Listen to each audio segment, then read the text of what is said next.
اچھا سائرہ صاحبہ، سب سے پہلے تو یہ بتائیے گا کہ آپ کی وائس تو ہم اسمبلی میں سنتے تھے، اب اسمبلی کے باہر ہیں، باہر کا ماحول بتائیے گا۔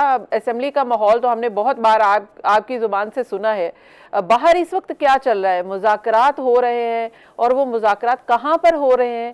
آپ کو کچھ پتہ ہے اس بارے میں؟ السلام علیکم۔ آپ اگر عوامی رائے جاننا چاہتی ہیں تو آپ جب فون آن کرتے ہیں یا سوشل میڈیا پہ دیکھتے ہیں، وہاں پر یہ سب سیاست کا اور سب چیزوں کا پتہ چلتا ہے، لیکن گراؤنڈ پر جو لوگ ہیں ان کے لیے وہ کہہ رہے ہیں کہ جینا محال ہو چکا ہے۔ ہوں بجلی کے بلز ہو گئے، مہنگائی ہو گئی، سب چیزیں ہوگی۔ میں اکثر لوگوں سے پوچھتی ہوں، مطلب موسٹلی زیادہ تر 80-90% کو کسی سے کوئی غرض نہیں ہے کس کے مذاکرات ہو رہے، کس کے مذاکرات نہیں ہو رہے، کیا ہو رہا ہے کیا نہیں ہو رہا۔ باقی اگر آپ یہاں پر دیکھتے ہیں، جب سوشل میڈیا کی دنیا میں آتے ہیں تو لگتا ہے کہ بس دنیا میں یا پاکستان میں یہی کچھ چل رہا ہے ہوں کہ ایک طرف سے ایک آواز سنائی دیتی ہے، دوسری طرف سے دوسری آواز سنائی دیتی ہے۔ جو کرنے والے ہیں وہ کرنا چاہتے نہیں ہیں، اور ہوں جو کرنا چاہتے ہیں ان میں کوئی بات نہیں کرنا چاہتا۔ یعنی کہ وہ کہتے ہیں نا کہ ابھی میں نے وہیں پر ہی کہ جس طریقے کا بجٹ پیش کیا، ان کی نہ اپنی مرضی سے بجٹ پیش کر سکتے ہیں، نہ وزیر خزانہ اس گورنمنٹ کا، نہ وزیر داخلہ ان کا، معاملات ان کے ہاتھ میں نہیں۔ تو بس ایک عجیب قسم کی افراتفری کا عالم ہے۔ ہوں کچھ سمجھ نہیں آتی کہ وہ کیا ہے اور کس طرف جا رہے ہیں۔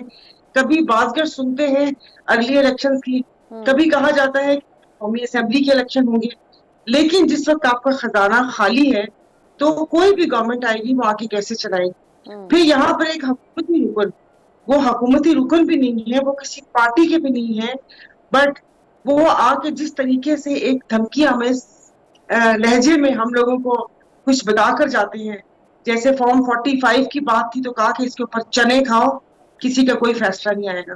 میں فیصل وارڈر صاحب کی بات کر رہی ہوں ہوں۔ اب کل انہوں نے بولا جو کچھ کرتے رہے ڈنکے کی چوٹ پر ہم بجٹ پاس کروائیں۔ میں تو ہنس ہی سکتی ہوں۔ تو ہوں ایسے حالات ہیں، کبھی ہنسنا آتا ہے، رونا آتا ہے، سچویشن سمجھ نہیں آ رہی کہ کیا کریں۔ لیکن ظاہر ہے کہ اب ملک نے کسی طرف تو جانا ہے، اب ان حالات سے بھی نکلنا ہے۔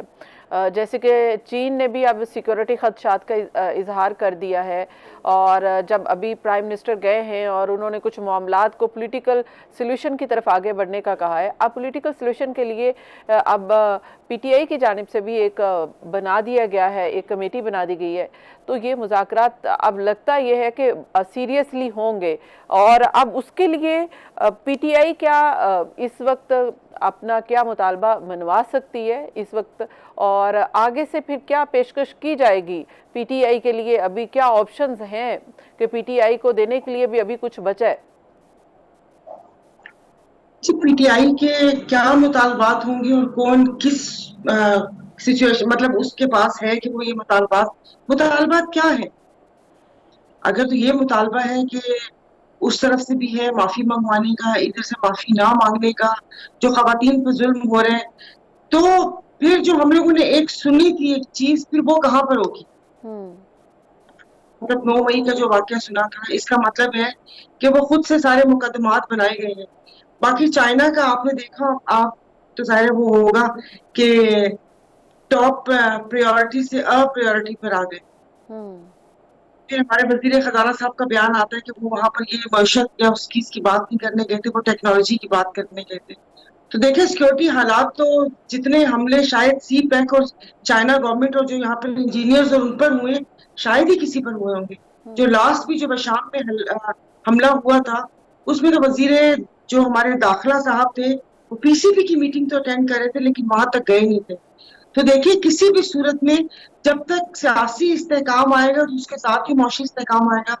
تو ایک عجیب سی بند گلی میں پہنچا دیا گیا ہے کہ آپ نے دیکھا ہوگا جو یہاں پر سندھ میں ہماری پارٹی کے ساتھ ہوا کہ جو آپ نے ہمارے جلسے جلوس بھی دیکھے ہوئے ہوں گے، اور جس طریقے سے پورا سندھ پلیٹ میں رکھ کر دے دیا گیا ہے کہ وہ ایک یہاں پر جو سیکنڈ لارجسٹ پارٹی سندھ کی وہ ایوان سے باہر، پیپلز پارٹی اپنے ان کی مطلب وہ فارم 45 اور 47 کے جھگڑے میں۔ تو یہ سب چیزیں کیسے صحیح ہوں گی؟ اتنے سارے مطالبات میں وہ اس الیکشن کو مانتے نہیں ہیں، وہ اپنا مینڈیٹ مانگتے ہیں۔